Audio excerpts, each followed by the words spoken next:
Hey everyone, Egman here with another video, and I already know one. I already made a Surge Piccolo leader, and I haven't done any of the other ones yet. And two, this is also a Gogeta deck, so like this is like two sins in one.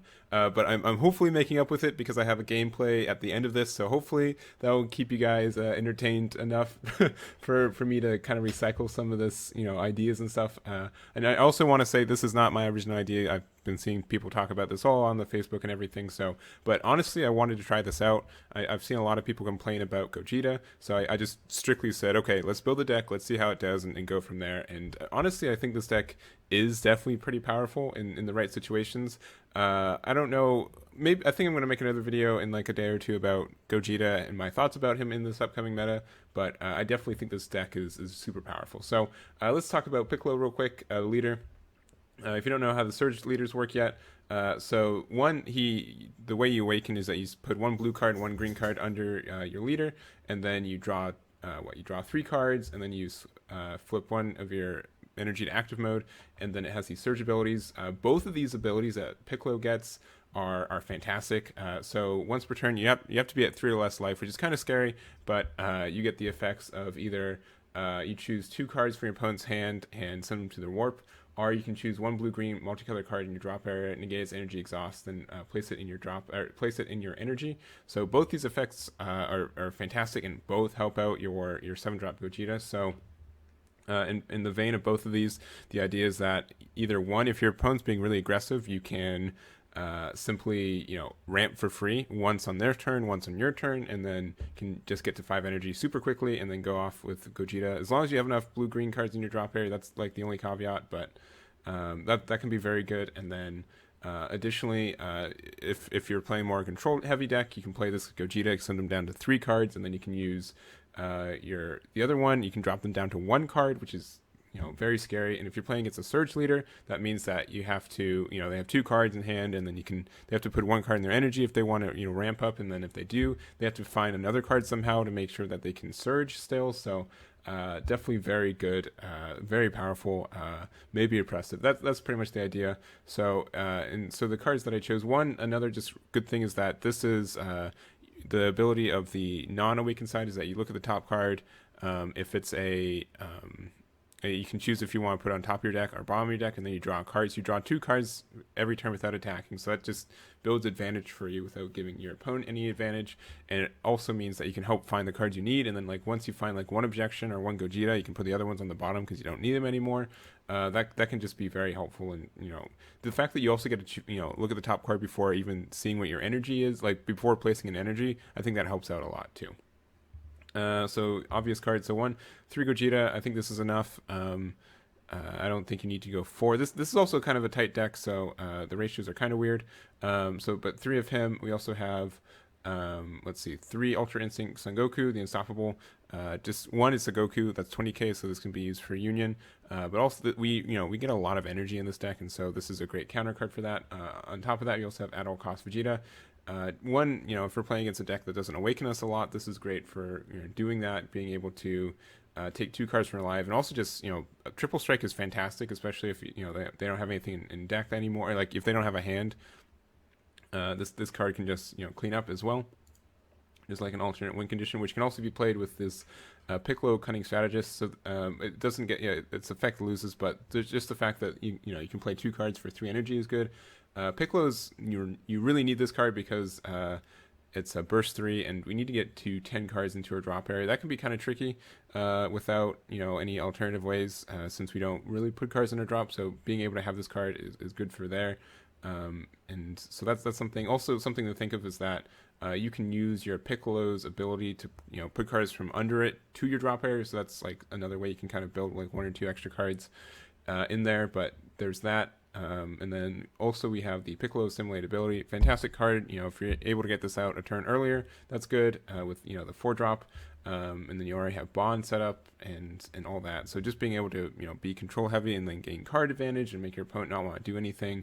That all sounds good.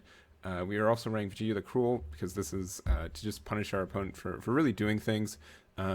Like this is especially effective if you're able to play it after you use your 5-drop Gogeta, or sorry, the 7-drop Gogeta, because then you neg them like 2 more cards when they have such limited resources. So good card there that can help you out a lot. And then since it's also a 15k Vegeta, so we're also running 3 of these Kaioken Son Goku's returns. I don't know how I feel about these. These can maybe be taken out, but just the fact that they're 15k Gokus, I think they're good enough. If you don't like them, take them out. I think there's some alternative cards you can put in, but just another way to Union Pretora, or yeah, right? Union, yes, Union Fusion. Sorry, I got them mixed up. But that's a good way for that. We're running Defending Father Paragus because it's the best super combo, and we're a green leader, so why not? Running 4 of these Android 17s, because this is, it's multicolored, but also if you play it, it is kind of like hand destruction as well, so that's a good card. Running 3 objections, so we can ramp up. You could run 4 if you want, but I think we're okay. You really want to see one on turn 2, so if you want to see them, put 4 in, maybe take out a Kaioken. But if you look at one on the top of your deck, you can put it on bottom, so that's kind of neat. We have 1 Unyielding Spirit Trunks here. I don't know why I also put 1 on the side. Don't worry about that. But that's great card, helps us with energy. 3 Sensu Bean and 4 Dimension Magic, and I think that's all the cards. Oh, also Secret Rare Vegeta. This is a great card on both the defense and offense. If we need to ramp up, we can do that. If we need to just drop an alternative win condition, that's great too. So just flexible, and some blue-green cards, we want it anyways. If you don't have this card, you don't have to have it. I don't think it's necessary, but it helps you win more games. And then I don't think I talked about Android 21 either. This card is super good for like just an alternate win condition. If you have 8 energy, you can just deal 2 damage to your opponent for free. And for free, I mean like you can just drop 2 of these on 1 turn, and then your opponent can't do anything about it. So that's really fantastic, especially since we have so much ramp potential. So the idea with this is that you can use it activated main, so pay 4 energy, pitch an energy that you dropped already, and then you can just play this, which you can do again. If you have 4 energy, or if you have 8 energy, and you go down to 4 energy only, and they're all tapped, but you still get to do 2 damage. And the really neat thing you can do with Piccolo is that with its ramp ability, you choose 1 blue-green multicolored card from your drop and place it in your energy. So you can just recycle an Android 21 that you drop later in the game or something, put it into your energy for free. It's untapped, and then you can just plop it out. So if you have 7 energy and you already charged for the turn, you can sneak 1 out and then just get like a surprise kill with it. So that's super good. Something you should really take. If your opponent's at like 4 life and you swing with Gogeta, they're you can combo all the way up for it. They'll take it. They'll give you a weird look, and then you use this to get enough energy to put this into your energy from your drop, and then just go from there. So I think that's a really sneaky way to win, and it can help you out. Cards on the side that I thought about. Shocking Death Ball, obviously, because we are a green leader. Undying Spirit Son Gohan. I think this is alright, but it depends on the matchup. Also, Son Goku and Son Gohan. This is 25k, so you can't union it with anything, but when you play this card, choose up to 1 of your opponent's battle cards with energy cost of 5 or less.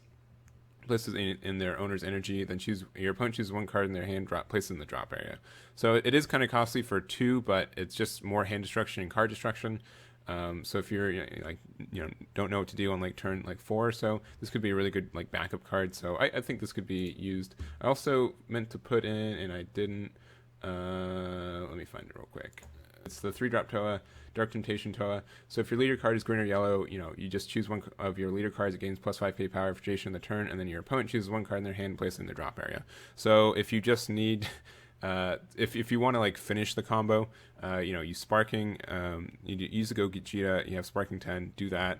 Use Piccolo's effect to drop 2 cards from their hand, and then you just overwhelm this Toa. You don't have any energy to do Sparking anymore, but I think it's fine to get your opponent to 0 cards in hand. I think that's really effective, and so I think this could be a card that you could put in there, and it'd be very successful. So just since it's a free card drop, I think that can help you out. And that's about it. So with that, let's just jump on over to the profile of the untapped game I played. All right, here's the match against John Anthony Lamontanero from our Facebook group. Super cool guy, great game, and he's playing Milgy Nimba, which is super scary against this deck, just because like this is not super aggro, so there's a lot of potential for him to mill me out, and especially since we draw 2 every turn. So he charges a multicolor, I charge a multicolor, and that's that. I'm able to look at the top of my deck for an objection, so I immediately take that because I want to get that off next turn. He pays 2 for Goku Black. Which is really great card for turn 2 against for Janemba. So for 1 energy, he's able to do draw 2 -1. He does that, and I go into my turn 2. I charge the Android 17, chap 2 for the objection, charging Piccolo, and just pass again. I don't want to give my opponent more advantage than they need. I want him to be on low resources. So charges a red, so kind of not an untypical card, but he could be running tricolor, which is really scary. Most Janembas are tricolor right now. So and so he's starting to do the mill as well. He plays a Kami for a draw, and now on my turn 4. Let's see what I do. So I'm charging another Android 17, swinging to his leader just to do a little bit of pressure, since we're starting to go off. Next turn, hopefully I was able to get, a Gogeta off on 5. So I just pass knowing that I have Vegeta the Cruel and also Goku UI in hand in case I need to disrupt my opponent. So he does play 4 just for the Janemba outright. I pay 2 for the Vegeta the Cruel, which gets rid of that. It means he doesn't get any mill. And he also gets -1 in hand, so he drops the Champa the Trickster. So I think from there, he just says that he still gets the untap at the end of turn. So since it's auto when you play this, so he swings on my leader. I just take the 2. He drops one of my Gogetas, which is really upsetting. I really need that in hand, and so he swings with his Goku Black. I also take that as well. Actually, no, I combo my Android 21 just so that's in my drop for later in the game. So I draw 2 more cards. I get another objection and a Goku or Son Gohan. I decided to charge the objection. I could have maybe played it this turn if I really wanted to, but I decided not to. I really want to try to get the Gogeta, so I tried to. I don't know. I don't think I could get it this turn. I could try to use Paragus. I couldn't even use Paragus. That's right, because I'm at 5 life. So I'm just kind of stuck here with 4 energy. Maybe I could have played Piccolo. Maybe just put some pressure, but I felt like he'd be a little bit out there. So he just swings Goku Black against my Vegeta the Cruel, comboing a Son Goku Ape. And uses it to draw 2 cards. I think he should have maybe kept that for later, unless he's really digging for a card, because if he knows I have Gogeta, which he does, that's a super great card to have in your deck, in your drop area for, post Gogeta. He swings in, and just Sensible Beans to have 3 energy up. I take it, so now I'm down to 4. And I also milled 2, and I think I had another Gogeta there, so that's really upsetting. Put an Android 21 at the bottom of my deck, because I already have one. And also I play the Gohan. That's supposed to be at the end of my opponent's turn. I just forgot to do it. But I'm there down to 3. And I forgot to charge here, probably because I was just so trying to, figure out, okay, how do I get to Gogeta? But I could have charged 1 more, and that may have made a difference. But I decided that, I should probably just pay 4 for this Piccolo, just because I want to get rid of this Borgos on his board. Very sticky. He plays Frostedly Poison, which is okay. Not the end of the world there. It still gets, its effect off next turn, but I am down to 1 energy, so I decide to just awaken here. Drawing 3. And did I draw 3? I think I draw 3. And, swing into his Goku Black just to get rid of it. And that goes there. I decide to use one of his abilities to just get my, the Android 21, set that up for later. And start doing some ramp, and so now I'm actually at 6 life or 6 energy this turn. Really crazy, right? And so I think that's it. And I pass the turn, so not looking too bad. I just need a Gogeta, right? And then I'm really off to the races. So he swings against my Piccolo. I don't negate it. He decides to go Super Ham. He really wants to get rid of it, which I think is the right play here. Maybe not. Like he went really off, and I guess he may have been searching for a card as well. But yeah, just being able to get rid of this, because Piccolo really starts to, go off. So I am able to use his effect, use that to get a Gogeta off the top of my deck, which is finally, right? That's, fantastic for me. And I think that's pretty much it. He wants to just keep cards in his hand. Yep, he's keeping his 5 energy open, knowing that I can probably drop something. I charge my 7th energy, and I drop 5 for Gogeta. He does, I believe he pays 2 for Champa. Yep. And I decide to use whatever hidden potential, better preemptive strike to get rid of it, which means that it doesn't go off. He doesn't get his card draw. So he's down to 3, and I also get to untap 1. So that's feeling pretty good, and I'm down to 2 life, which is kind of scary. But he's down to 3 cards in hand. Then I can use leader ability to discard one of the cards in my under my leader. So now he's down to 1. I don't want him to really do anything, so I'm just let's see. Oh yeah, I'm swinging on his leader just for just to get a little bit of looking for cards. Yeah. And so I can also use Sensu Bean right here. Which I believe I do. Yeah, I do use a Sensu Bean just so I can have energy out for Vegeta the Cruel. I think, yeah, and then I decided to go off just because, yeah, he had to have that. I think going off this turn wasn't a bad idea, and there's a lot of options for it, especially since he couldn't awaken at a good time to get his negate. So he's got a couple cards in hand. He swings in. If he had a Champa, that would have been super scary because I'm not sure if I would be able to out combo it, but he goes up to, let's see, he goes up a lot. He goes to 35, so I combo out of it with some super combos, which honestly, super combos are really dangerous because it's a draw 2 super combo. So I gotta be careful and don't get in trouble there. And I don't want to use my 1 more super combo, so I combo up there and get out of it. So he's got 3 cards, and I believe he told me like he had to go for it, and so he taps 4 for Janemba. I just Vegeta the Cruel again, which is pretty much seals the deal in my mind, just because now he's minus 2 cards for that, back down to 1, which is very upsetting. And I swing with my triple strike. And I believe he has a Topo in hand, but he doesn't have the 1 card in hand to use it, so this goes off, and then after that, I just use my Android 21 effect to bring her out, and I just do 1 damage and win the game. So there's the deck. Definitely could have been played better, and Janemba was hitting some good pieces, but I think this kind of shows the power, how flexible this is, and really how really awesome this deck can be. So let me know what you guys think about it, and I'll catch you all next time.